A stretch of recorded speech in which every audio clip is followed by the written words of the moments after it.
بسم اللہ الرحمن الرحیم۔ السلام علیکم پیارے بچوں، Gulfishan high school online lecture system میں خوش آمدید۔ میں آپ کی کلاس ٹیچر آپ سے مخاطب ہوں، امید ہے آپ سب خیریت سے ہوں گے۔ آج کا ہمارا عنوان ہے اردو جماعت دوم کے لیے، سبق نمبر 11، دیس ہمارا پاکستان۔ آج ہم دیس ہمارا پاکستان کے بارے میں پڑھیں گے۔ آج ہم نے اس کی حل کرنی ہے مشق۔ پہلا سوال ہے، سبق کو مد نظر رکھتے ہوئے درست جواب کا انتخاب کریں اور متعلقہ دائرے کو نیلے قلم سے بھریں۔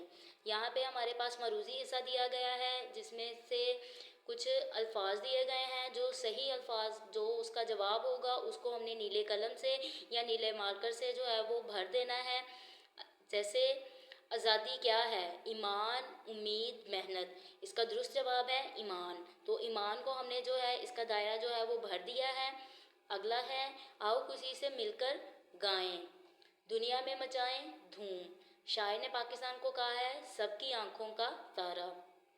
آؤ مل کر خوشی سے گائیں۔ اگلا سوال ہے، درجہ ذیل الفاظ کی ابتدائی آواز تبدیل کر کے نیا لفظ تحریر کریں، جیسے تالا سے جالا۔ مطلب ہمارے پاس کچھ الفاظ دیے گئے ہیں، ان کی ابتدائی آواز جو ہے وہ ہم نے تبدیل کر کے ایک نیا لفظ بنانا ہے، جیسے کرتی مرتی، دل مل، رنگ ڈھنگ، بستی مستی، نگر مگر، سونے ہونے، خاک ناک۔ یہ تو ہم نے لفظ بنا لیے۔ اس کے علاوہ بھی اگر آپ کے مائنڈ میں کوئی لفظ آتے ہیں تو آپ وہ لفظ بھی اس میں جو ہے وہ رائٹ کر سکتے ہیں۔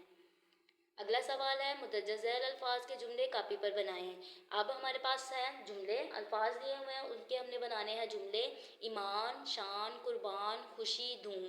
جیسا کہ آپ سب کو پتہ ہے کہ جملے جو ہے وہ بچہ اپنے الفاظ میں بناتا ہے، تو یہ جملے جو ہے وہ بچہ اپنے الفاظ میں خود بنائے گا اور کاپی پہ اس کا ہوم ورک کرے گا۔ اگلا سوال ہے، دی گئی تصاویر دیکھیے اور محمل تحریر کریں۔ اب محمل کا کیا مطلب ہے؟ کہ جس کا کوئی مطلب نہ ہو، جس کا کوئی معنی نہیں ہوتا، جیسے چائے شائے، گھاس واس، بارش وارش، پیسہ ویسا۔ Thank you for watching, please like, comment and share.